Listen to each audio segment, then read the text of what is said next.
roi.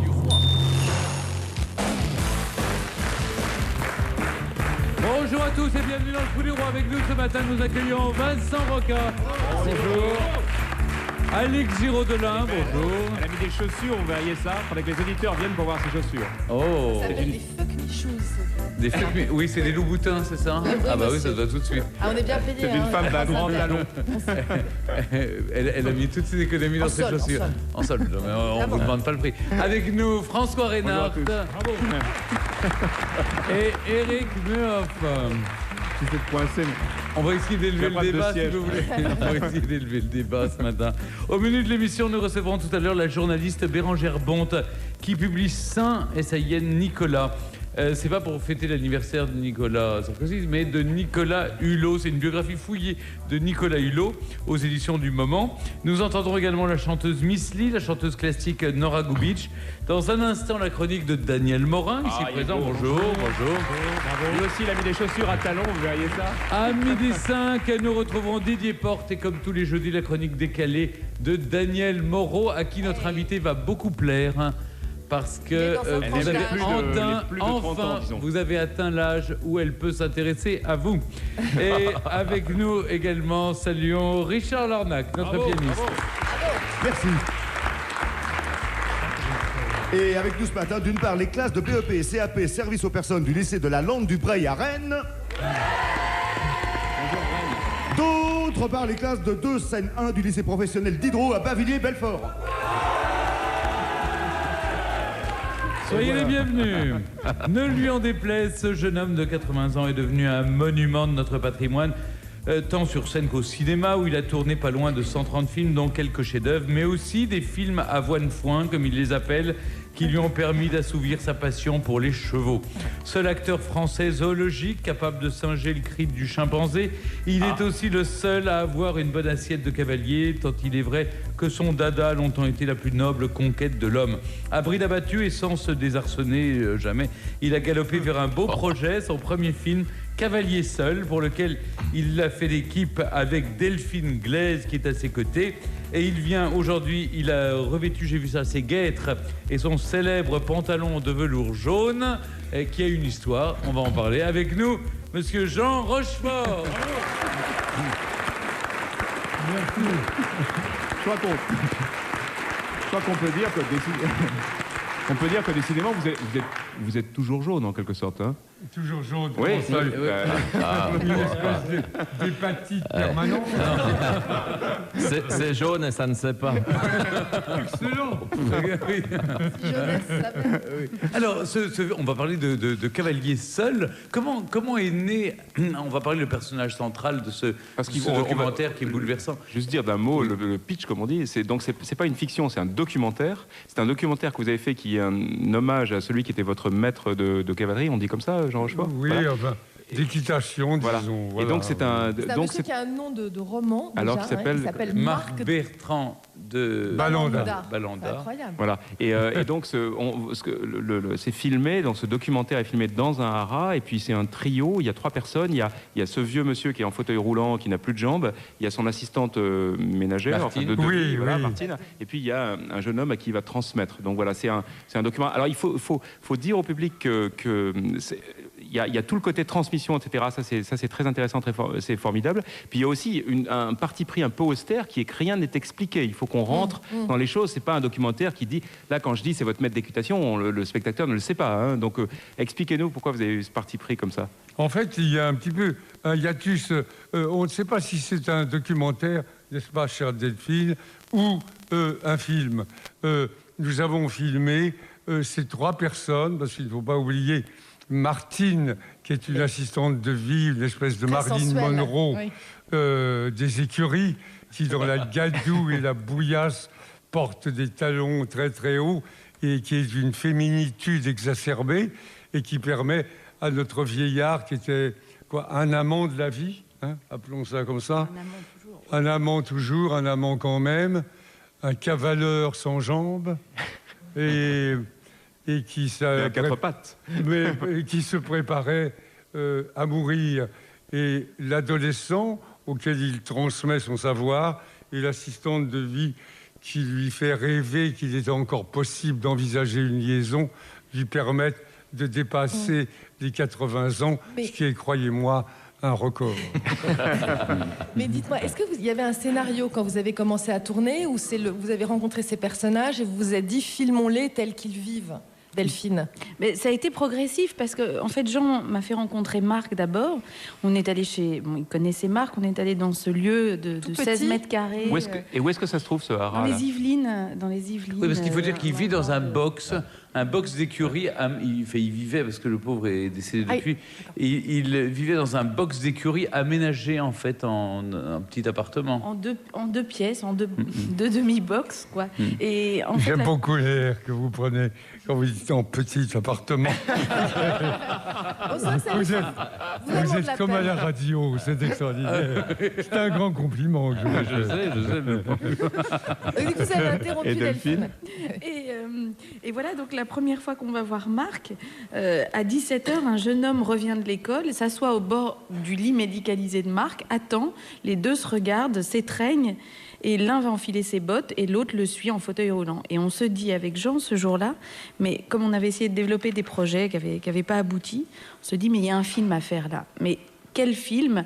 Peut-être juste assister à ce qui se passe, à cet amour-là entre ce jeune homme de 17 et cet homme de 80 ans, et prendre le temps de voir l'amour qu'il y a entre eux. Voilà. Et alors effectivement, le film, le scénario, même si c'est un documentaire, ce que le film nous a proposé, ça s'est fait sur 3 ans. On n'est pas arrivé en se disant... Le résultat est magnifique, hein. C'est un film qui ne ressemble à rien d'autre. Et si les gens vont voir ça, à la sortie, ils penseront pour une fois à autre chose qu'à leur fin de mois ou à leur bagnole. Parce que c'est un film où il y a une pudeur, une nécessité, une force et quelque chose d'unique. On ne sait pas, par exemple, pourquoi ce monsieur a perdu ses 2 jambes. Il y a des scènes absolument étonnantes. Pour son anniversaire, fauteuil roulant. Et il y a une image sur laquelle vous êtes tombé sans doute par hasard. Et le jeune homme, le gamin, s'assied dans l'ancien fauteuil roulant. On les voit tous les deux côte à côte. Et là, on sait qu'il s'est passé quelque chose. Mais il n'y a pas un mot, il n'y a pas un mot de commentaire. On entend juste un petit peu la voix de Rochefort au début, comme dans un conte de fées. Et ensuite, tout s'efface. Et on voit ces personnages. C'est étonnant la façon dont ils ont accepté de se laisser filmer comme ça, avec des longs silences, des moments d'immobilité. C'est magnifique, votre truc. Il a l'air vraiment ému. Merci. C'est rare d'entendre Eric comme ça. Merci. Eux-mêmes se disaient parfois, mais c'est pas très intéressant de nous regarder par la fenêtre. Et nous, avec Jean, on se dit, si, c'est vachement bien. Vous avez un univers quand même particulier, parce que vous aviez fait un premier long métrage que j'avais vu qui s'appelait Carnage, et qui est... c'est pas du Fabien Antoniente, hein, voilà, vous allez nous expliquer plus tard, mais vous avez un univers Je suis bien moins abordé. riche en même Alors, temps. on va attendre qu'il reboutonne encore un peu plus sa chemise pour vous le présenter. Jumping, ça. Voilà, c'est bien. Il est arrivé, le poitrail à l'air, et il se prenait pour un cheval, il piaffait d'impatience. Qu'est-ce qui vous arrive, Voici Daniel Morin.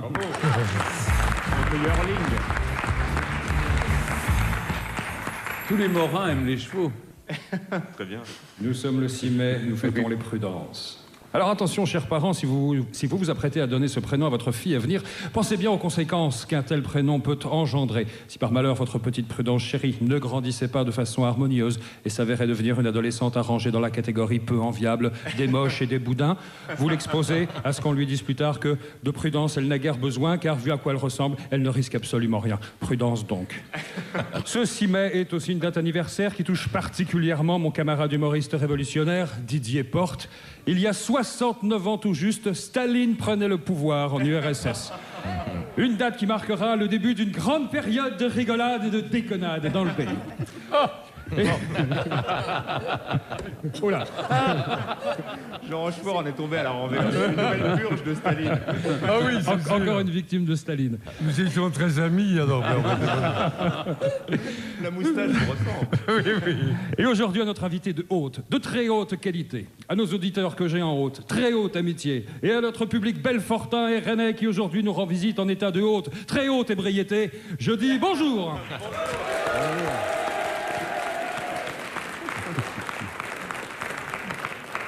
C'est le livre le plus attendu du XXIe siècle. Il est co-signé par notre collègue et amie Catherine Rambert. Il sort aujourd'hui en librairie. Son titre, Johnny, les 100 jours où tout a basculé.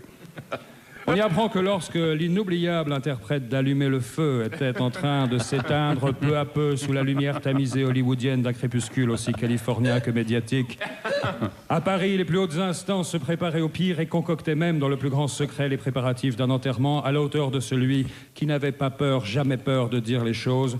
Comme ce soir où, à l'arrivée tardive d'une étape du Paris-Dakar, son regard bleu acier perdu dans les dunes arides et romantiques, la gitane au bec, il avait déclaré face au Ténéré: si on n'avait pas perdu 1h15, on serait là depuis 1h15. C'est vrai. Respect, Johnny, c'est vrai. Non, du tout. Selon le livre, si l'idole des jeunes avait passé l'arme à gauche à Los Angeles, il aurait été rapatrié dans... Restez avec nous, Jean. Je vous en prie, je le dis. Moi, à partir de... Attendez, je vais faire qu'une pause. À partir de maintenant, on va mettre un vadémécum pour le fauteuil. Apprendre à s'asseoir. Le bouton de gauche est pour basculer en arrière ou en avant. Le bouton de droite est pour monter ou descendre. Voilà. Cette parenthèse étant refermée, je laisse... Continuez. Vous me dites. Vous avez filmé un fauteuil roulant, vous n'êtes pas fichu. Vous pouvez remonter, là. Vous pouvez remonter. C'est vrai, le type, il a filmé pendant 2 ans, fauteuil roulant. Oui, je vous remercie. On dirait, j'ai l'impression que je joue de Alice au Pays des Merveilles.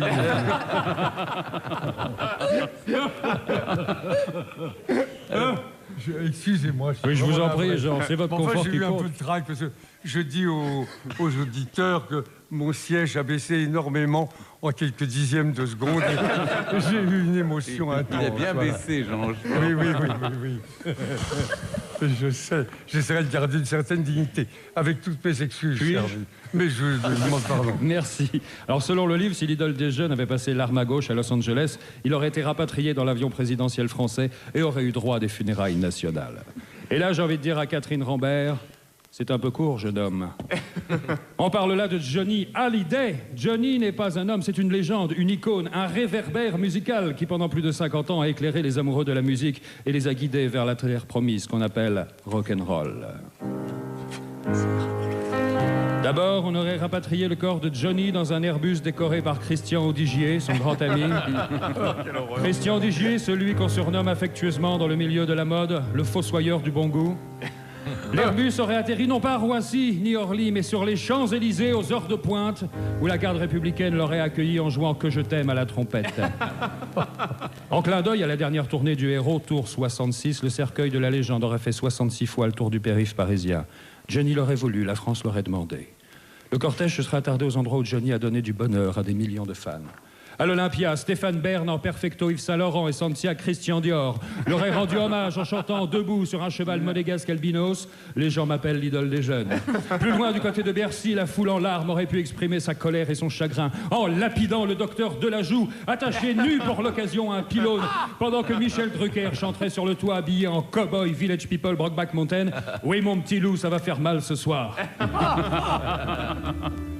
La messe aurait été dite au Stade de France par Monseigneur Lustiger, habillé pour la circonstance d'une soutane de cuir à franges. Il est décédé. Et il serait revenu pour nous. Et coiffé d'une mitre en forme de banane. Avant que la messe ne commence, et comme un symbole fort pour montrer au monde que le rock à la française n'avait plus de raison d'exister sans Johnny, des enfants, tout habillés de blanc, auraient allumé un bûcher pour immoler Dick Rivers. Après la messe, un concert géant aurait accompagné une dernière fois Johnny. Sylvie Vartan et Sheila auraient écourté leur séjour Thalasso Botox. Elle serait venue pour chanter en duo « Quoi ma gueule ?» En duplex. Une chanson qui n'a pas pris une ride. En duplex depuis Fleury-Mérogis, Samina Seri aurait interprété Les portes du pénitencier. Et en liaison satellite depuis Saint-Pierre-de-Rome, Benoît XVI et son groupe les Vatican Boys Sex Machine Lovers auraient chanté « Donne-moi ton corps ».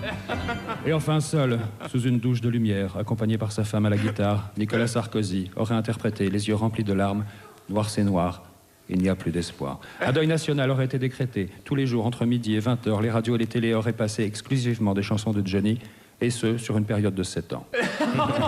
Comme la Belgique n'aurait eu plus de raison d'être, Annie Cordy se serait jetée du haut de la Tour Eiffel pendant que Sarkozy aurait balancé la bombe atomique sur le plat pays en hommage à son plus glorieux ambassadeur. Évidemment, ces célébrations aussi uniques que grandioses auraient fait l'objet d'un DVD, filmé, produit et distribué en exclusivité par Camus Productions. C'est pas parce qu'on est amis qu'on est gratuit. Et c'est bien connu, l'émotion n'a jamais empêché certains de se faire quand même un bon paquet de pognon. Sur ce, longue vie à Johnny, à demain. C'était Daniel Morin. Et puisque vous vous invitez à la musique, nous recevons maintenant la chanteuse Miss Li. De son vrai nom, Linda Karlsson, cette chanteuse est l'une des dernières révélations de la pop suédoise. Ses chansons sont tellement immédiates qu'elles sont presque toutes devenues des illustrations de séries télévisées, Weeds, Grey's Anatomy ou encore Desperate Housewives. Et même des publicités comme la dernière campagne d'Apple. Elle sera en concert ce soir au Point éphémère à Paris et Bourgeois Shangri-La. C'est le titre qu'elle nous interprète en compagnie de Lars et Sonny, ainsi que Richard Lornac ce matin dans le Fou des Rois. Voici Miss Li.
Merci Miss Li et ses musiciens. On les retrouve en deuxième heure en compagnie de Richard Lornac. Nous sommes toujours avec Delphine Glaise et Jean Rochefort pour Cavalier seul.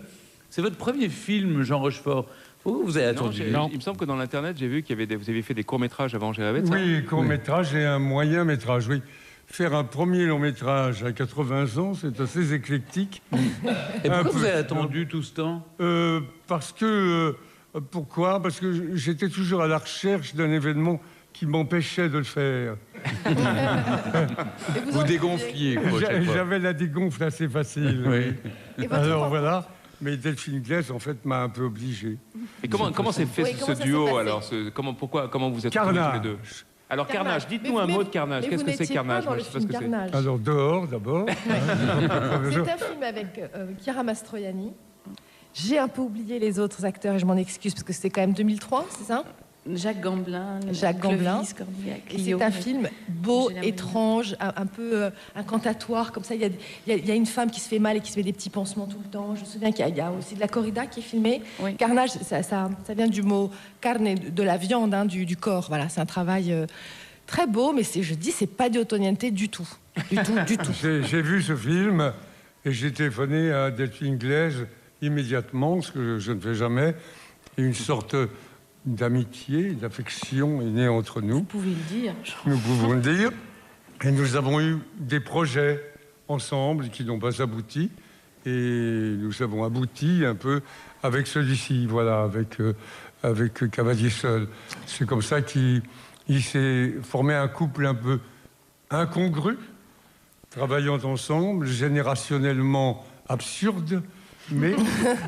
Ah ben on en Mon voit Dieu, beaucoup, pourquoi des pas, comme ça. hein? Oui, ça arrive. On en voit beaucoup des couples comme ça. Oui, surtout- mais pour d'autres raisons. pour d'autres raisons. Mais Delphine n'était pas du tout cavalière. Elle ne m'a coûté rien du tout. Malin. Comment ça se passe? Mais ça veut dire que c'est vous comment on travaille à deux là-dessus? Il y en a un qui dit on va filmer ça, et l'autre qui dit non, je préfère ça. Comment ça se passe? Non, nous filmions. Allez-y, Delphine. Parlez un peu. On avait la même envie des mêmes choses. On se marrait en voyant les mêmes choses, on pleurait en voyant les mêmes choses. Il suffisait juste qu'à deux, on se dise c'est à quelle distance on va filmer ça. Là, on peut être en plan large. Qu'est-ce que vous en pensez, Jean? Voilà, c'était parce que l'objet qu'on filmait, on avait vraiment un truc commun. On était un peu les frères. Et dites-nous un mot du jeune Edmond aussi, parce qu'on n'a pas parlé. Il est c'est le Jean-Pierre troisième. Doriola, c'est ça Comment il s'appelle les deux ont une vraie tradition équestre. Tant Marc De Balanda. de Balanda que le petit Edmond Jean-Pierre Doriola, Oui. grande famille aussi de Sceaux. Oui, Mais Marc. dites-nous, moi je sais pas ce que c'est Jean-Pierre Doriola. Jean-Pierre Doriola, mon cher, champion de France. a gagné 2 fois les Jeux Olympiques. La deuxième fois, Mais qui c'est qui par rapport à lui alors, par rapport à alors, c'est son neveu. Et celui qui a gagné les Jeux Olympiques, la deuxième fois, c'était à Tokyo. La fédération ne l'ayant pas sélectionné, il a payé lui-même le voyage et le transport et il a gagné les Jeux. C'est quand même un personnage. Ce sont des hobereaux du Sud-Ouest, n'est-ce pas? L'ami Balanda... Il était à Gascon, lui aussi. Et oui, et il aimait les femmes à tel point qu'il estimait que c'était un devoir de les séduire coûte que coûte. Il était sur la terre pour ça. Il était là pour casser des voitures, il était là pour monter des chevaux, et pour- son fils... Quand vous dites casser les voitures, peur. quand vous dites casser les voitures, ça ne veut pas dire les brûler au Nouvel An, ça veut dire Non, conduire non, des non, Ferrari. non. Il montait dessus, et plus la voiture était chère, moins il fallait qu'elle dure. Et il a perdu 2 jambes à cause de ça? Il a Probablement. perdu, pas en voiture, il a perdu les jambes par manque de soins, parce qu'il estimait qu'il n'avait pas le temps d'aller chez le toubib. J'ai vu un os frôler le sable de la carrière pendant quelques semaines, Dieu. et il ne voulait rien faire. Il était comme ça. Et par exemple, quand il a... Son fils, qui a été 2 fois champion du monde par équipe de concours épique, il mettait un auxerre, c'est-à-dire un obstacle haut et large qui formait couloir. Dans le couloir, il mettait un landau. À l'intérieur du landau, il y avait un nourrisson de 3 mois. Un vrai? Oui, son fils Au qui est moins, devenu c'était champion sien. du monde, pour que dès l'âge de 3 mois, il voit passer un être pesant 600 kilos au-dessus de son landau. Et n'est-ce que pas? fait la DAS? Oui, Voilà. ça a dû plaire à la maman, ça. Elle a dû adorer. Pardon, ma chère, j'ai pas compris. Ça a dû plaire à la maman du bébé qui était dans le Ben, elle landau. avait renoncé à tout Oui, je déjà. crois. Et c'était son 8e. Oui, c'est vrai, on interdit la fessée, mais ça, on l'espère. Jean, je pense que ce que ce que j'ignorais complètement, j'ai vu ça dans l'internet, c'est peut-être faux, c'est que vous êtes arrivé tardivement au cheval en fait. Oui. J'ai vu ça, c'est pendant le tournage de Cartouche, c'est vrai? C'est ou ça, pas à 30 Donc- ans, oui. À 30 ans, mais j'ai toujours beaucoup aimé les chevaux. Et j'avais un grand-père qui était dans les chevaux. Cocher. Cocher à Dinan, en Bretagne. Ah, ça me fait plaisir. Salut, bon Dieu, ça va-t-il? Pourquoi vous prenez un... Bah, il parle le dinanais. on parle comme ça dis Ben donc oui, c'est l'accent Vilaine. Ah oui. Ah oui, oui, oui. Il est vilain. Je me souviens qu'il y avait un gars qui avait assommé une grand-mère à coups de tison pour obtenir un petit peu d'argent. Et le frère, un peu boiteux et admiratif, roulait une cigarette en répétant toutes les 30 secondes, en parlant de son frère et de son copain qui avait à moitié tué la vieille, disait toutes les 30 secondes « Ah, les maudits enculés ». Ah, le folklore breton. Ça a quelque chose. Ça a de la gueule. Mais donc, Ouais. et donc, À du retour. cela dit, ce qui est étrange, c'est que ce film sort, qui est un bel hommage, un magnifique hommage que tous les deux vous avez réalisé pour cet ami, cet homme, Marc Bertrand de Balanda, C'est qui pas vous tellement a... un film sur l'équitation. Non, non, mais Pas du tout. Sur la transmission. la transmission, sur un groupe aussi, sur un... Sur l'amour nécessaire de l'autre. Exactement. Hein. Ce Oui. trio, et là, Chacun est nécessaire ils à ont l'autre. besoin. Et puis, ça va s'effriter avec le temps. Parce que on est comme ça, construit comme ça biologiquement. Tout à coup, l'adolescent s'aperçoit qu'il y a une éducation plus contemporaine pour l'art de sauter les obstacles. Il faiblit, lui, de plus en plus. Elle est là pour essayer de rassembler tout le monde. Mais le trio va disparaître. Il faut que l'homme vieux meure pour que le jeune devienne Mais adulte. ce qui est fou, c'est que Et la cet femme, hommage, cet hommage sort au moment où vous, Jean Rochefort, vous avez renoncé aux chevaux, d'une certaine manière. Et c'est mon corps, c'est pas moi. Et vous-même, vous n'avez pas renoncé. Vous avez l'odeur, vous avez encore... Ah oui. Et c'est Mais pour vous ça ne que pouvez plus vous vous êtes... approcher d'un cheval. Alors j'ai eu une crise qui a duré 2-3 ans et ça va mieux. Ça va mieux maintenant et je crois que je vais à nouveau les caresser et je m'occupe beaucoup de tout ce qui se passe chez moi puisque je continue à avoir un élevage avec quelques succès. Et Non, et ce qu'il faut dire, c'est que quand vous dites j'ai eu une crise, c'est pas que vous étiez allergique aux chevaux, quoi que ce soit, c'est que c'était devenu tellement douloureux pour vous de voir des chevaux sans pouvoir les monter, que vous avez préféré quitter la campagne et revenir à Paris pour pas être Voilà. face à la tentation. Et puis j'avais ce vieux syndrome de Don Quichotte qui avait été très douloureux pour moi. Le Vous avez cheval- dû abandonner... J'ai abandonné le film. Rappelez-nous, c'est un film qui était tourné par Terry Terry Gilliam et Gilliam. qui a dû être arrêté. Hein, c'est Qui a été arrêté en grande partie à cause de mon De vos corps. vertèbres. Cela dit, mon cheval est mort le lendemain. J'avais accepté de monter un cheval qui n'avait pas bouffé depuis 40 jours. J'étais plein de lâcheté. Et c'est ça qui a donné à peu près...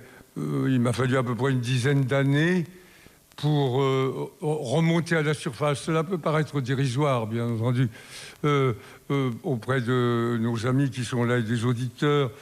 Mais quand on a fait une centaine de films et qu'on n'a jamais failli, et que tout à coup, il faut faillir parce que le corps n'est plus d'accord, parce que le metteur en scène n'est plus tout à fait mon ami, parce que Johnny Depp, je suis tombé amoureux de Johnny Depp comme un père avec son fils, à tel point que nous n'avons pas voulu nous voir pendant 10 ans. Et je l'ai vu il y a 3 semaines, nous avons dîné ensemble. Et quand mon assiette était vide, il se levait pour changer l'assiette. J'ai pleuré un petit peu, mais je suis devenu un vieillard au pied du baobab. Enfin, vous avez quand même encore la force d'aller changer vous-même votre assiette, mais... Pourquoi Non, mais Non, mais c'était il parlait gentil. C'était un acte respectueux. C'est gentil, mais enfin bon, en même temps, vous êtes un... Enfin, oui, je je le suis- dis pour les auditeurs, parce qu'ils ont l'impression que vous êtes... Surtout maintenant que le siège s'est baissé. Voilà, Mais non, mais bien sûr, mais c'est le geste. c'est le que vous geste, oui, comprenez. bien sûr. je comprends. On La a connu réconciliation. une épreuve, c'était assez difficile. Dire ça à des gens, évidemment, ou à des femmes qui sont caissières chez Champion, il doit nous dire Rochefort nous emmerde. Je suis désolé, mais ça m'a frappé beaucoup.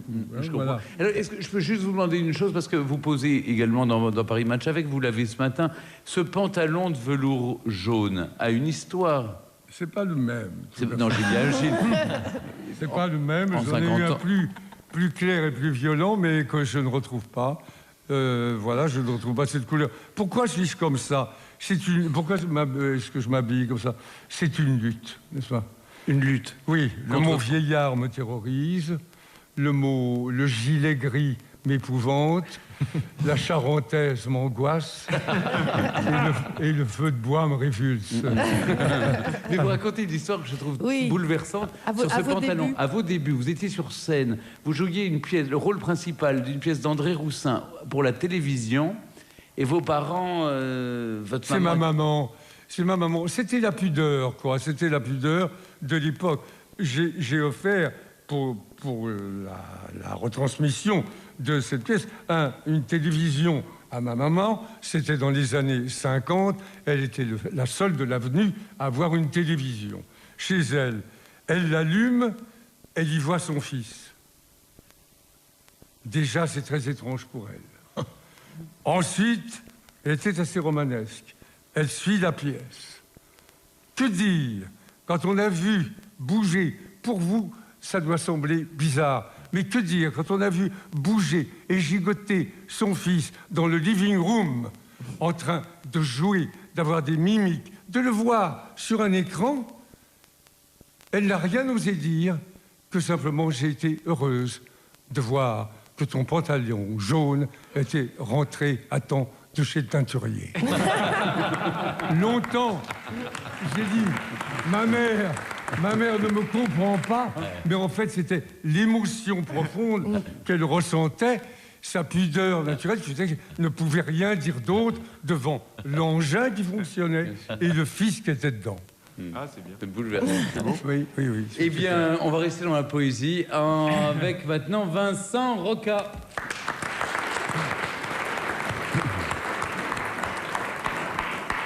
Jean Rochefort est un grand mammifère anguleux à crinière, de la famille des anthropomorphes hippophiles.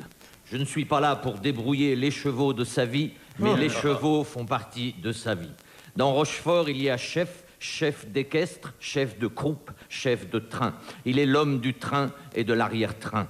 Moitié acteur, moitié éleveur, costume cravache, fleur à la bétaillère, fière allure, à la scène comme à la selle, toujours impec, toujours hippique, digne des loges et des longes. Il a longtemps fréquenté les box et le box-office, fait des ménages et des manèges, manié le talent et les talons, couru casting et jumping, fréquenté les stars et les stalles, donnant de la voix et de l'avoine, laissant derrière lui chute de pellicule et chute de cheval. S'il a peut-être dit « u » au cheval, on n'a jamais hué l'artiste. Si l'acteur a bouffé de la vache enragée, l'éleveur n'a jamais mangé un gramme de cheval, même allégé.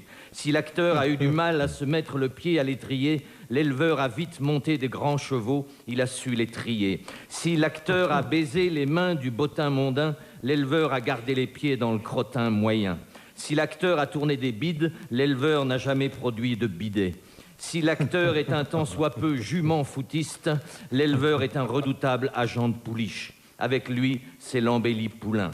L'éleveur Jean Rochefort, certes, a des goûts pervers, un petit côté sabot naso, si vous voyez ce que je veux dire, pas piquer des canassons, mais c'est un passionné, bien dans ses bottes, pour qui toutes les opinions chevalent.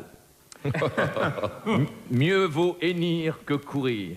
Les chevaux lui poussent à l'intérieur de la tête. Il est avocat du garrot, maître queue, mentor des montures. Il parle alezan couramment.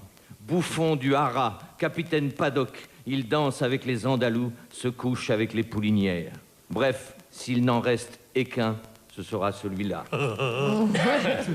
Même dans ces moments de déprime, quand la vie se fait rosse, quand les fumiers envahissent les litières, il garde le moral dans les talons. Prenant son fourrage à deux mains, n'y allant pas avec le dos de la crinière, il repeint le noir et blanc en colure. Homo sapiens, Equus cabalius, c'est un dinosaure hétérotactile, grand cavaleur devant l'éternel, d'aucuns l'affublent de sobriquets douteux comme Monsieur 100 000 volts, Volt avec un E comme voltige, ou Jean de Sailly. L'homme comme le cavalier n'est pas de bois, et son cheval encore moins. Un cheval de bois est un cheval vissé au sol qui tourne en rond. Si les chevaux ont le mort aux dents, lui croque le vivant, sans œillère, juste peut-être quelques ailleurs. Rien de tel qu'une cavalière pour s'envoyer en l'air. Une écuyère matin, midi et soir, et tout repart. Jean Rochefort semble dire à la cavalcade, non seulement j'aime, mais j'avale les obstacles. Il faut, paraît-il, avoir les mains douces et du doigté pour tenir les rênes. Ces femmes, elles, n'ont pas toujours tenu. Dans divorce, il y a orse. Si le palefrenier est un peu garde-robe, les robes n'ont pas toujours été de même couleur et les mêmes tailles.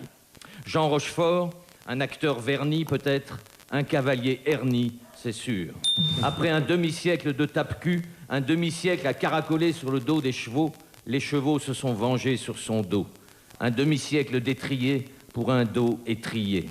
Après l'équidé, l'équiné. Don Quichotte, cavalier à l'altruiste figure, vaincu par nécrose. L'hypocondriaque est descendu de l'hypo, condamné à ne plus utiliser que les chevaux vapeur. Mais la passion ne s'est pas évanouie pour autant. Au moindre signe de faiblesse, l'homme respire des sels et redevient Rochefort. Cher Jean Rochefort, pardonnez cette chronique boiteuse. L'auteur, pour rendre hommage à l'éleveur, rêvait d'élever le niveau, de quitter le plancher des vaches. Il voulait être Pégase, le voici Percheron. Ses traits sont de labour et son terrain est lourd. Qu'importe, oubliez tout cela, ce ne sont que des mots. Comme on dit, les paroles s'envolent, les écuries restent. C'était Vincent Roca. Très bel hommage. Qui, dans son nouveau spectacle Vite, rien ne presse, le 26 mai à la Charité-sur-Loire, dans le cadre du 6e Festival du Mot, puis au Festival d'Avignon du 8 au 31 juillet à 12h25 au Théâtre des Béliers. J'avais juste une question, puisqu'il parle du cavalier, un homme qui cavale, et on voit ce que c'est. Et vous dites, j'ai lu ça quelque part, qu'une fois une femme, ça n'a pas pu durer votre relation avec elle parce qu'elle vous a demandé si un cheval était herbivore ou carnivore. C'est vrai? Plus exactement, c'est une compagne qui, après le dîner, allait distribuer quelques bouts de viande à mes chevaux. L'affaire n'a pas duré longtemps. Vous lui aviez servi de l'herbe. Vous en avez fumé. Pas du tout. Vous donnez à vos chevaux des noms de films, il paraît. Oui, vrai absolument, oui. Les chevaux de mon élevage ont tous des noms, mais c'est un peu comme les chiens. Alors ça me pose de temps en temps des problèmes. J'ai une très jolie jument que j'ai appelée Brume des Quais, parce que j'adorais qu'il y ait des brumes. Mais c'était l'année des baies, c'est ça? Oui, c'était Ouais, c'est l'année des baies. Et là, récemment, j'ai enfin accepté de donner des noms à 2 chevaux de films dans lesquels j'apparais. J'avais lutté contre ce cabotinage jusqu'à présent, mais c'est la lettre Q, et j'étais obligé de les appeler Cartouche avec un Q et Crabe-Tambour avec un Q. Alors, je vous propose de recevoir maintenant un couple uni à la scène comme à la ville, la mezzo Nora Goubich et le pianiste chef d'orchestre Alain Altinoglou. Cette chanteuse a été révélée il y a une dizaine d'années au festival d'Aix dans le rôle titre de la belle Hélène d'Offenbach. Depuis, elle a interprété de nombreux rôles, dont celui de Carmen au Stade de France. Elle vient de sortir avec son compagnon Alain Altinoglou un disque consacré aux mélodies de Duparc et sera en concert le 16 mai au Théâtre des Champs-Élysées à Paris pour un gala au profit de l'association Aux Enfants d'abord, aux côtés de Nathalie Dessay. Elle vient nous interpréter ce matin en compagnie d'Alain Altinoglou, justement, une composition de Duparc qui s'intitule Sérénade. Voici Nora Goubich.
Sur ton cœur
Merci Nora Goubich et Alain Altinoglou. Je vous rappelle la sortie fin mai de leur disque consacré aux mélodies de Duparc. Ils seront en concert le 16 mai au Théâtre des Champs-Élysées à Paris pour un gala au profit de l'association aux enfants d'abord avec Nathalie Dessay et d'autres interprètes.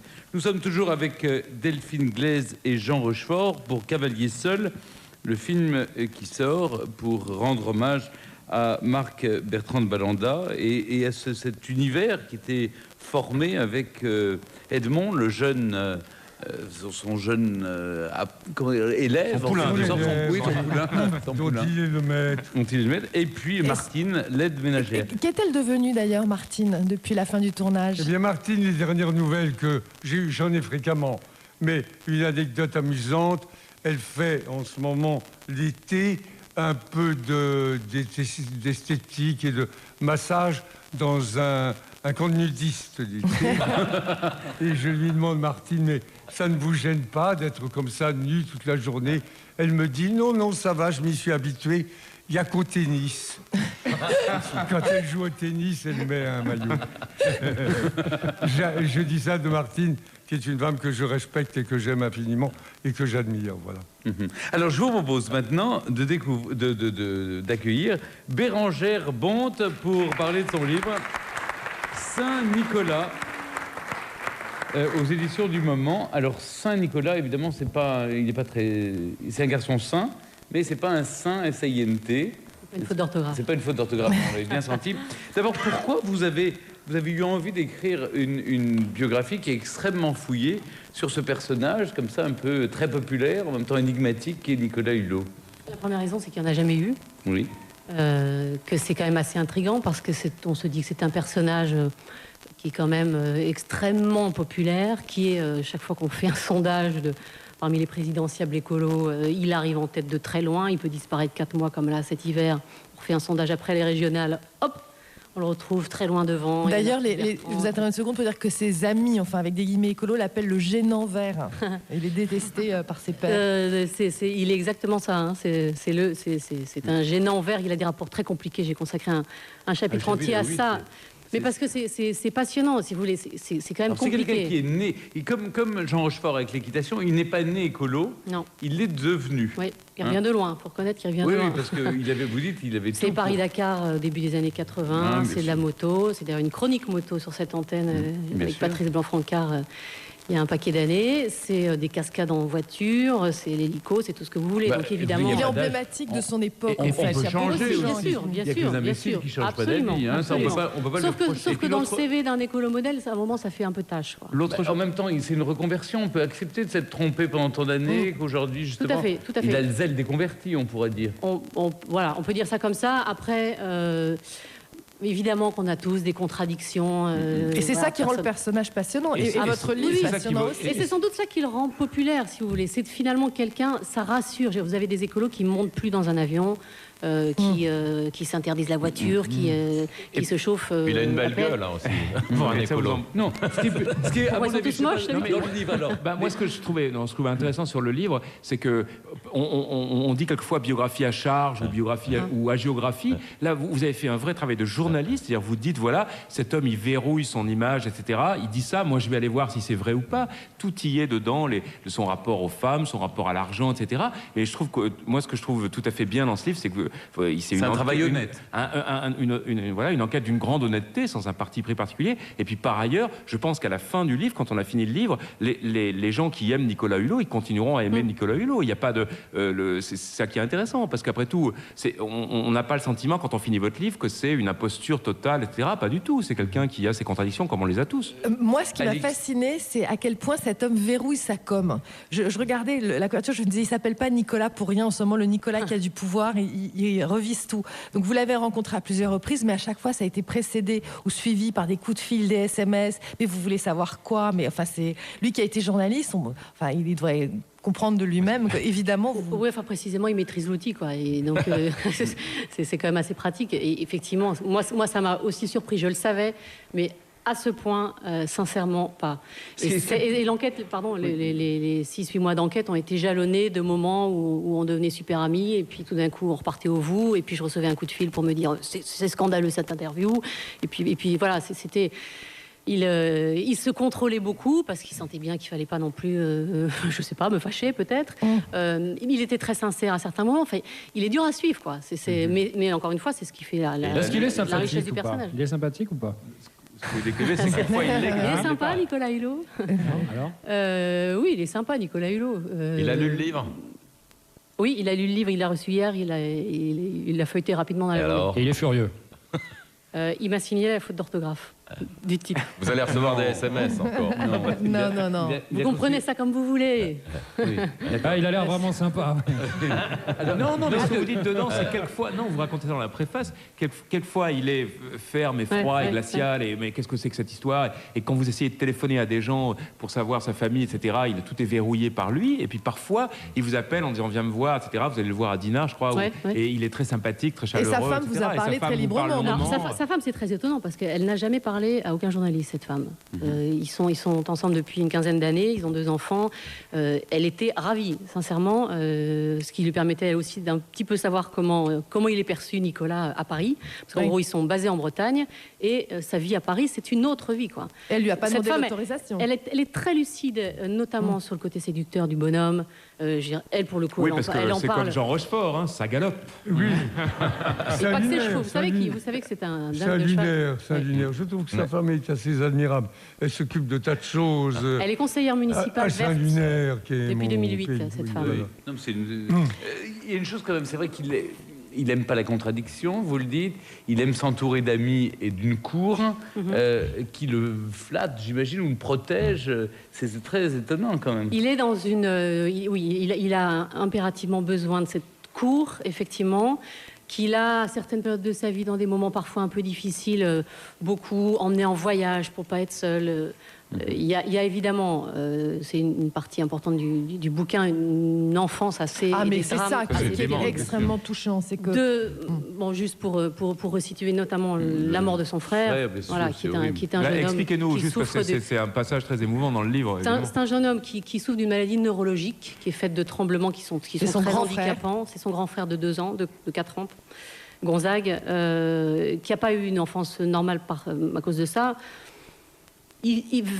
À la vingtaine d'années, il décide finalement de partir en voyage. Tout le monde se dit chouette, ça y est, c'est peut-être le déclic. Et puis le soir de Noël, hasard, la mère de Nicolas lui demande de descendre à la cave chercher des chaises et il tombe sur le corps de son frère mort. Nicolas trouve son frère mort enroulé dans un tapis. On ne sait pas bien depuis quand. Et le côté encore plus tragique de l'histoire, c'est que dans un réflexe comme ça avec sa sœur, ils décident de ne rien dire à leur mère. Donc ils passent toute la soirée de Noël avec ce secret et ils ne décident de ne dire ça à leur mère que le lendemain. Moi, on en a un peu reparlé, c'est évidemment très délicat de parler de ça avec lui. Il en tire manifestement, c'est terrible, ça donne une immense fragilité, et puis en même temps, ça donne énormément de force. Bien sûr, quand on a c'est pas vous qui lui avez arraché ça comme confidence, vous êtes permis de l'interroger là-dessus, parce que lui-même en avait parlé dans un livre. Exactement, lui, il l'avait raconté il y a une vingtaine d'années. En revanche, il regrette manifestement de l'avoir dit. Il y a eu une période, c'était au tout début du Ushuaïa, au bout de 2 ans, il est devenu vraiment une immense star. Quand Ushuaïa est parti, lui-même n'avait pas anticipé, c'est devenu... c'était les gens debout sur les cloisons de la propriétaire embouillée. Donc, grosse star. Et il a eu envie d'ajouter à cette image de gentil star un peu ignarde, cette profondeur d'une histoire douloureuse. Et, voilà, il en parle vraiment comme ça. Il dit oui, effectivement, je me suis dit que... Bon. Et puis immédiatement, il a regretté. Ça a fait manifestement du mal à sa sœur. Et depuis, il verrouille encore plus. C'est encore possible. Mais la chose qui est très touchante, c'est qu'au-delà de cette anecdote très triste, toute son enfance, il a eu l'impression d'être un déclassé. Ils étaient dans une famille de bourgeois qui n'avaient pas d'argent. Donc quand ils allaient en Bretagne à Saint-Lunaire, ils étaient sur la mauvaise plage, la plage des pauvres, dans la mauvaise maison. Et aujourd'hui, il réussit, il a de l'argent. Qu'est-ce qu'il fait? Il va s'acheter une maison, la plus belle maison de la plage des riches à Saint-Lunaire. Il appelle ses cousins les Lacoste-Loden, parce qu'ils sont ou les Loden-Lacoste, je sais plus. Oui, voilà, les Loden-Lacoste. C'est les 2 masques qui portent. Ça porte bien son nom. On n'est pas un vrai homme. Il y a pu avoir les Burlington aussi dedans. On n'est pas un homme si on n'a pas de Burlington, quoi. À 50 ans. C'était la logique. Il a ségué là, mon voisin. Je connais bien Saint-Lunaire. Ça, c'est Saint-Lunaire. C'est exactement Saint-Lunaire. C'est pas Saint-Fontaine. Alors, par exemple, il n'est pas content parce qu'Éric Neuf lui a fait un article un jour un peu grinçant, vous le citez d'ailleurs. Une ligne. Il y a une ligne, les sentences de Monsieur Hulot et... J'ai même mis que le titre. Bon, c'est suite à son film, il a très très mal vécu. Le film est un bide. On parle du dernier film. Alors, Syndrome du Titanic est sorti en novembre. Mais c'est à s'ouvrir les veines, en fait, ce film. C'est ça, c'est Oui, tellement il cynique. avait trop chargé, il avait trop chargé, il avait fait quelque chose de trop noir. Il s'est mis une pression sur ce film qui a été un accouchement au forceps. L'écriture du commentaire a été un enfer, manifestement, au-delà de tout ce qu'on a pu dire. Ça a été, mais ça a été terrible. Et à tel point, Nicolas Hulot a tellement peur du regard des autres qu'il n'a jamais rien dit à personne. Il écrivait son truc dans son coin, puis il sentait bien que ça passait pas, c'était pas ça. À quelques jours des premières projections aux partenaires, il finit par demander avis aux gens de la Fondation, qui s'arrache les cheveux, qui dit mais ça va pas du tout. C'est juste insupportable. Il était trop tard pour refaire le montage, donc ils ont tenté de réécrire le commentaire. Est-ce que je dis je? Ils ont tenté de faire enregistrer par Grand Corps Malade. Non, finalement c'était lui. Enfin bon. Et pourquoi il l'a joué le perso? film, parce qu'il fonctionne comme ça, parce qu'il a tellement peur du retour des autres, parce qu'il a tellement peur des critiques. C'est assez effrayant, ça. Sur l'histoire du gel douche. Là, voilà, il y a un long passage là-dessus, parce que pendant longtemps, on a dit, il y a ces gels douche du nom de son émission, et Nicolas Hulot touche de l'argent dessus. On disait, c'est vrai, c'est pas vrai. Et vous avez réussi à percer le mystère. Énorme tabou. Et depuis toujours, lui prétend qu'il ne touche pas un centime sur tous ces produits dérivés d'Ushuaïa. Ce qu'il faut. C'est sa boîte de prod, c'est pas lui. Non. La bonne excuse. Non. C'est pas une boîte de prod, c'est une société qu'il a créée il y a une vingtaine d'années, sur laquelle je suis tombée, qui s'appelle Éole. Dans un premier temps, lui, il m'en parle pas. Ensuite, quand je découvre ça, il me dit non, mais c'est pour mes droits d'auteur, de livres et autres. Je dis non, pas que. Parce qu'évidemment, alors, on publie les comptes. On publie les comptes des sociétés. Bon sang. Mais moi, ça me pose aucun problème. Ça me pose aucun problème qu'il gagne de l'argent. Non, mais son image, sa popularité, elle est construite sur l'image d'un écolo désintéressé. Je veux dire, qui fait pas d'argent, quoi. Voilà, donc il se trouve que c'est pas vrai. Voilà, c'est juste un exercice de transparence. Décharge, et donc cette société, effectivement, elle réceptionne aussi des droits dérivés. C'est écrit noir sur blanc dans les comptes. Alors, il y a un autre mystère. Pourquoi il n'y va pas? Pourquoi il ne prend pas les responsabilités? Pourquoi il prend... Alors qu'il a une partie de l'électorat écolo qui est derrière lui, pourquoi il ne... L'électorat et tout le staff des Verts n'attendent que ça. Hein. Et pourquoi il ne prend pas ses responsabilités? Il a peur de se fâcher, il a peur de choisir, il a peur de trancher, il a peur de choisir un camp. Et donc, depuis toujours, il ménage la chèvre, le chou, mais c'est presque maladif, je veux dire. Alors, il en a fait. C'est une faiblesse dont il a fait presque une force, parce que finalement, il passe son temps. Le Grenelle, c'est grâce à lui. Voilà, il passe son temps à dire je suis là pour créer la convergence. Donc c'est un homme de l'ombre. Il dit ça à Sarkozy. Enfin, vous dites il conseille le Sarkozy président. Oui, enfin, il conseille le président, mais vous racontez que ses rapports avec Sarkozy sont très très heurtés. Alors, ils se détestent voilà, tous les deux. Ça aussi, c'est une surprise parce qu'on a pas mal dit au moment du Grenelle et après, depuis le début du quinquennat, l'homme qui chuchote à l'oreille du président, c'est pas du tout ça. Il hurle à l'oreille du président. Non, D'ailleurs, lui aussi a un sonotone maintenant, comme le précédent. C'est viril. Hein, Nicolas Sarkozy n'a jamais encaissé le grand oral du Quai Branly où il a fait défiler en randonnion tous les candidats à la présidentielle pour venir signer son pacte. Il ne l'a jamais supporté. Ça s'est mal passé. Il s'est fait siffler. Il a débordé de 50 secondes. Il s'est fait rappeler à l'ordre 2 fois. C'était intolérable. Quand il est descendu de l'estrade, il a dit Dominique Bourg, le philosophe qui faisait Monsieur Loyal, comment ça, vous m'avez coupé. Il s'est fait siffler. Manque de bol, l'ascenseur était même en panne en quittant le studio. Je vous dis, c'était un fiasco. Il n'a jamais supporté ça. Donc c'était tendu dès le départ. Et Hulot savait bien qu'il s'était retiré de la présidentielle. Il fallait pas maintenant qu'il laisse filer le truc. Donc c'est des échanges effectivement franchement musclés, quoi. Bérangère Bonte, je renvoie à la lecture de votre livre. En tout cas, c'est une mine d'informations pour découvrir un personnage qui est complexe, qui est sympathique, mais ça se lit multiple. très bien. Et ça se lit très bien. C'est une très bonne enquête, c'est un très bon travail Saint journalistique. Nicolas Essayed, c'est pas une faute d'orthographe, c'est que c'est un garçon sain, mais c'est pas forcément un saint Essayente. Et c'est publié aux éditions du Moment. Le fou du roi.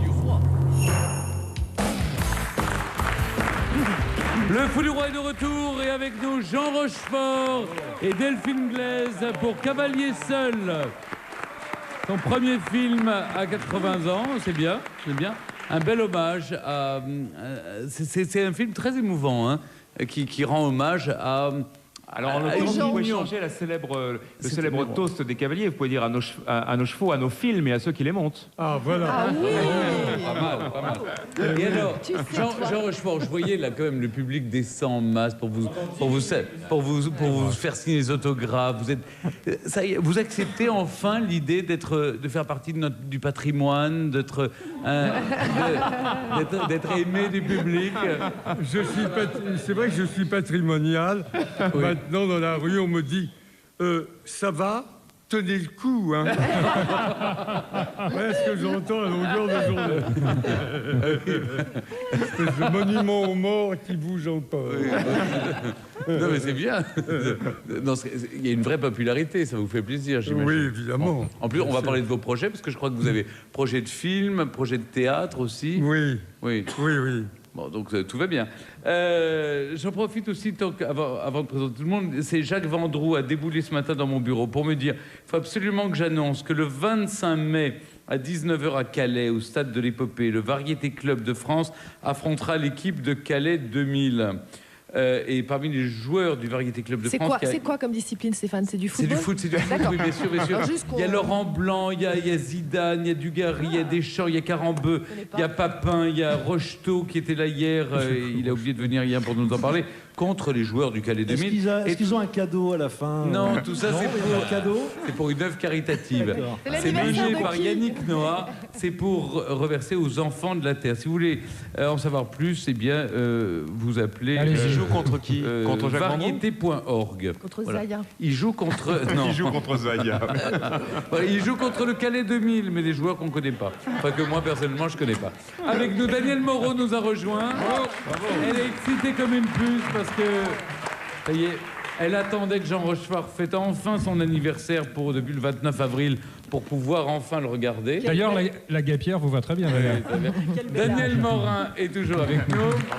Alix Giraudolin, François Reynard, Eric Nehoff, Richard Lornaco, piano. Il est temps de retrouver Didier Porte. Bravo.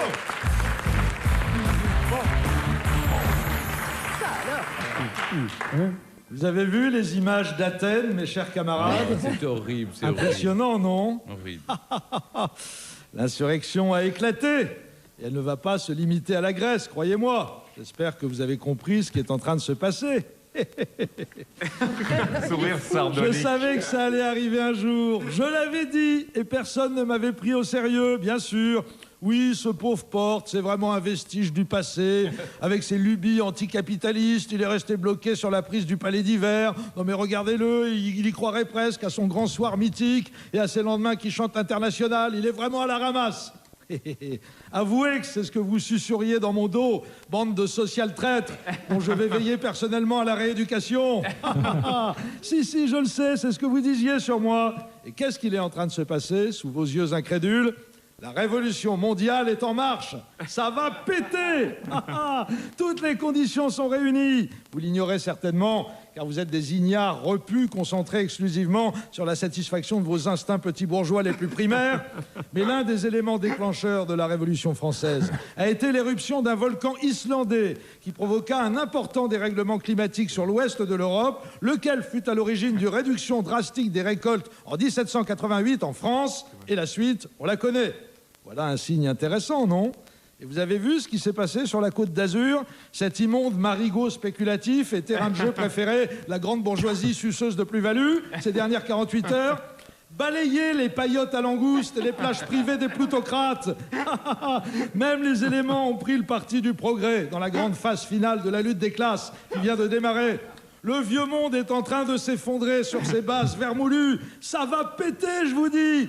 Le pouvoir est un fruit mûr qui ne demande qu'à être cueilli. J'ai appelé Mélenchon hier soir, il est prêt.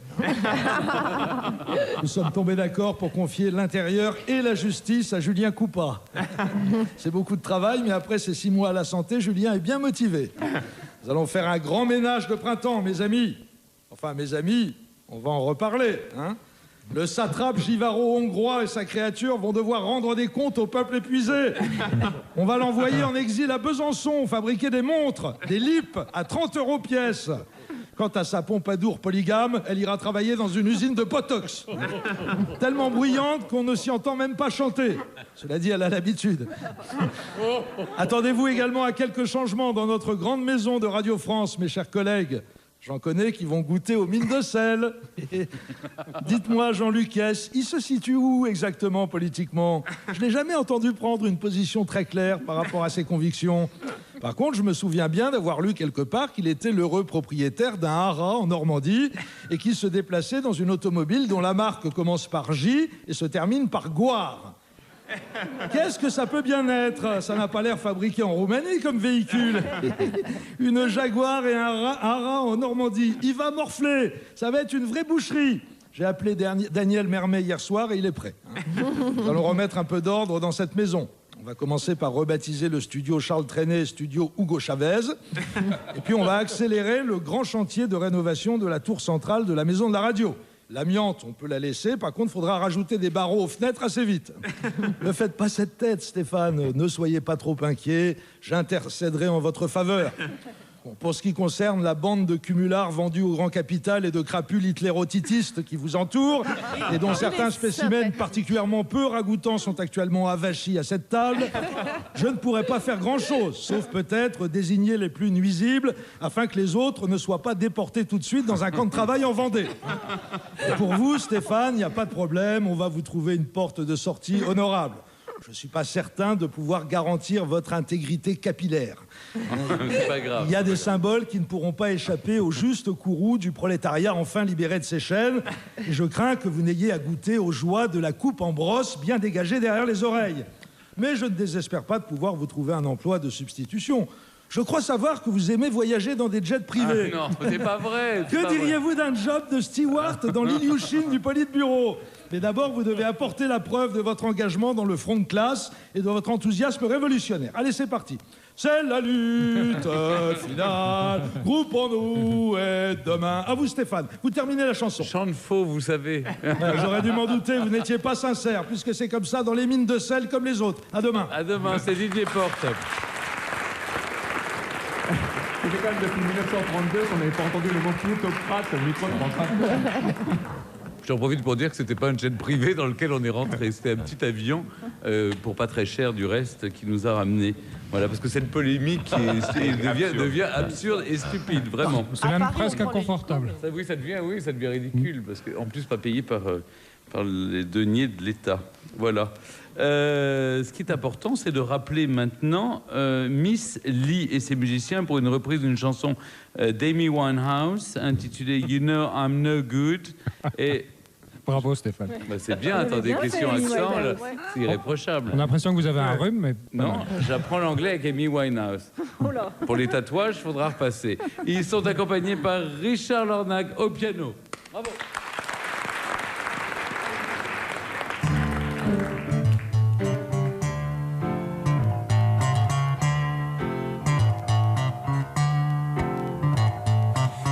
You downstairs in the bar and heard your rolled up sleeves in your skull t-shirt.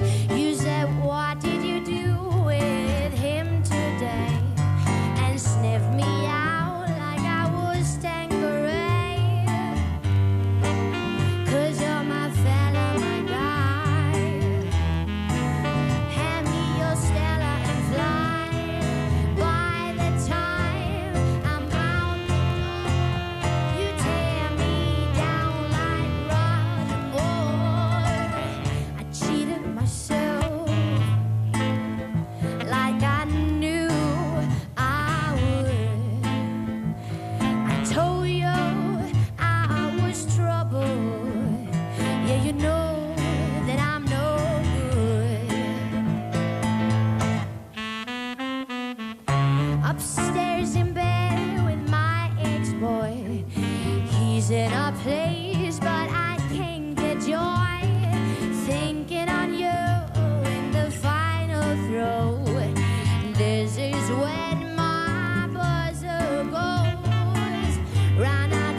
myself like I knew I would.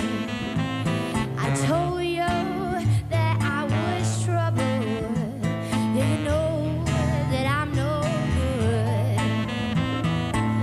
I cheated myself like I knew I would. I told you that I was trouble. Yeah, you know that I'm no good.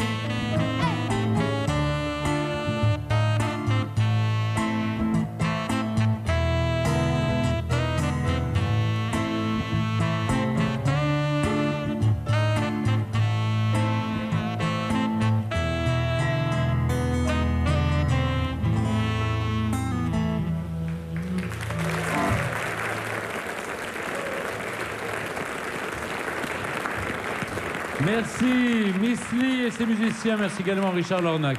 Je vous rappelle une dernière fois le titre de son dernier album, Dancing the Whole Way Home. Et elle sera en concert ce soir au Point Éphémère à Paris. Ça fait drôle d'entendre cette chanson chantée à jeun. J'ai à peine reconnu. Elle est extra, cette fille. Hein. Quel talent. Ouais. Et puis elle est chic, elle, contrairement à Amy Winehouse. Nous sommes toujours avec Jean Rochefort et avec Delphine Glaise. Le film est sorti hier, Cavalier seul.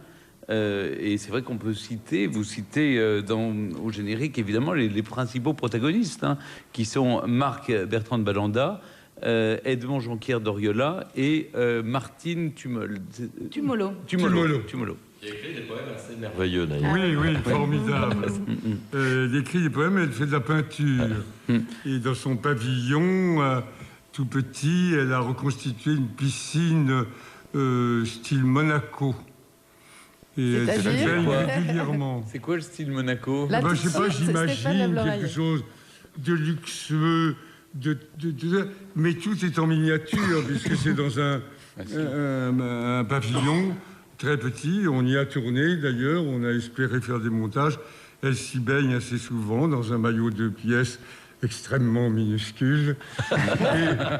Elle y est très heureuse. Et le jeune homme, il continue à monter à cheval, Edmond. Il continue à faire des concours hippiques. Parce qu'on le voit sortir du lycée. Il a arrêté après la mort de Marc. Il a arrêté pendant 2-3 ans et il y est revenu, mais encore plus avidement qu'avant. Vraiment, le virus est. Il était devenu parachutiste.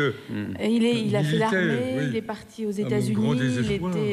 Mais il a vite abandonné. Jean. Alors, je vous propose de retrouver. C'est un peu votre cadeau d'anniversaire qu'on voulait vous faire, Jean Rochefort. Voici Daniel Moreau. Je ne sais pas si c'est un cadeau, mais en tout cas, je commence par cette actualité. Si vous saviez comment je vous ai imaginé. C'est vrai. La bonne nouvelle, c'est pas que je sois le cadeau, mais c'est qu'avec moi, vous risquez pas le détournement de mineurs. Hein, donc déjà, ça c'était vraiment. Alors, non, mais c'est vrai, mais par les temps qui courent, pour moi, ce serait un détournement de mineurs, ma chère. On va en reparler après, vous allez voir. Alors, Franck Ribéry, c'est l'actualité brûlante, évidemment, est à la une de VSD. La France entière attendait sa première déclaration sur l'affaire Zaya. Je vous la livre brute de décoffrage. Il nous dit « Ça blesse beaucoup ma famille, mes proches. Je n'ai que ça à dire. Je suis fier d'être français. » Je vois pas bien le rapport. J'ai cherché ce que ça pouvait vouloir dire. Il y a le coq gaulois. Enfin, mais je sais pas. Alors, un Français, comment vous dire, il a du tempérament. Il est tonique. Alors, heureusement, le footballeur... La Gaule. Eh oui, Daniel, bien sûr. Le fameux débat sur l'identité est tranché. Ça. Ça vous inspire, je le sentais. Mais... Alors, heureusement, le footballeur peut compter sur un soutien inattendu, celui d'Alain Souchon. Hein, on en parle beaucoup, qui a déclaré à la radio qu'aller une fois aux putes, je répète, c'était normal dans la vie d'un homme. Puis en plus, moi, j'ajouterais que c'est quand même pas poli de pas ouvrir son cadeau d'anniversaire. Donc, Franck Ribéry est un homme poli. Et puis, alors là, évidemment, mais non, mais c'est vrai, on vous offre un truc, faut montrer qu'on apprécie son cadeau. Donc, alors, je voulais quand même, évidemment, ne pas passer sous silence l'interview de Jean Rochefort qui est sorti ce matin. matin dans Paris Match. Je l'ai évidemment dévoré, surtout qu'il y a un des titres, je suis une vendange tardive. Moi qui adore les feuilles de vigne, ça tombe bien. Et alors, il y a deux passages qui m'ont particulièrement intéressée. C'est quand vous dites, on vous demande si vous allez bien, puisque vous venez de fêter vos 80 ans, vous dites pas mal, même si depuis quelques temps, mon corps me fait parfois faux bond. Alors je précise que je fais très bien le trampoline. Vous mettez ça dans un coin de votre tête, quand on peut rendre service, vous savez. Et puis alors, vous faites une belle déclaration, ça évidemment, ça m'embête un peu plus, à votre épouse Françoise. Vous étiez dans une phase un petit peu noire quand vous l'avez rencontrée. Vous dites, son rire m'a bouleversée. Je suis d'abord tombée amoureux, j'y arriverai, de ses fesses. Donc là, vous pouvez m'expliquer avec quoi elle rit, votre épouse, parce que dans la même phrase, ça paraît un peu bizarre. Elle a fait beaucoup de sport, ce qui lui permet quelques aventures avec son squelette et son organisme, oui. D'accord. Ou alors elle est contorsionniste. Enfin bon, en tout cas, voilà. Non, mais l'article est très intéressant, évidemment, l'interview. Et puis alors, je voulais enchaîner sur Gala, puisqu'il y a une rédactrice en chef exceptionnelle cette semaine, c'est Marie Drucker. Apparemment, ça a été un miracle pour eux qu'elle ait accepté, puisque le rédacteur en chef, Mathias Gürtler, titre son édito, j'ai du mal, je suis émue par Jean Rochefort, excusez-moi, il titre « Je te salue, Marie ». Carrément, donc on se demande quand même, c'est important d'avoir Marie Drucker, mais alors moi ce que j'ai aimé dans Gala, c'est la photo du voyage officiel de Nicolas Sarkozy en Chine, avec Alain Delon en guide VIP, il connaît quand même très bien la Chine, et Carla. Alors il y a une photo, Carla tient une peluche, vous savez, de la mascotte française de l'exposition de Shanghai, et il y a cette légende, elle a adopté Léon le chaton, mais la vraie mascotte de Carla reste son époux Nicolas. Je suis pas sûre que cette légende plaise à Nicolas Sarkozy, mais bon. Alors évidemment, voyage officiel toujours, puisque en couverture de Paris Match, c'est la couverture glamour, c'est Carla, première dame de Shanghai, avec une très très jolie robe, une petite robe noire qui lui va très très bien. Et puis alors, on nous signale qu'un haut dignitaire chinois a déclaré « Enfin, Sarkozy s'est montré tel que les Chinois voient les Français, romantiques ». Alors c'est peut-être ça d'ailleurs, le côté « je suis français » de Ribéry, c'est qu'il est romantique en fait. Mais bon, alors, donc en fait, il y a une photo du couple caressant le tronc de l'arbre des amoureux dans la cité interdite. Je connaissais pas cette légende. D'après cette légende, quand vous avez touché le tronc, pas le fond, quand vous avez touché le tronc, plus rien ne peut vous séparer. C'est quand même beau. Donc on aura le couple éternel. Il faut toucher le tronc en même temps. Il faut caresser les deux, oui, le couple doit caresser en même temps le tronc. C'est très beau, il y a une photo dans Paris Match. Oui. On peut aborder le futur avec une confiance. Exactement. Exactement. Moi, je les vois partis pour 2012 sans aucun problème. Ça marche aussi. Alors dans Biba, j'ai évidemment dévoré l'article, tout ce que vous avez toujours voulu savoir sur les hommes. Ne me demandez pas pourquoi j'ai dévoré cet article. Alors, on y trouve les résultats d'un sondage exclusif et très instructif. 88% des hommes adorent que les femmes fassent le premier pas. 83% qu'on les embrasse la première et 80% qu'on les rappelle en premier. Moi, j'ai raté un nombre d'occasions. Bêtement, j'ai attendu qu'on me rappelle, j'ai attendu qu'on me saute dessus. C'est quand même très, très ballot. Et alors, autre résultat très intéressant, 38% des hommes seulement apprécient qu'on couche le premier soir. Comme je le dis toujours, pourquoi attendre le premier soir quand on peut faire ça l'après-midi? C'est vrai.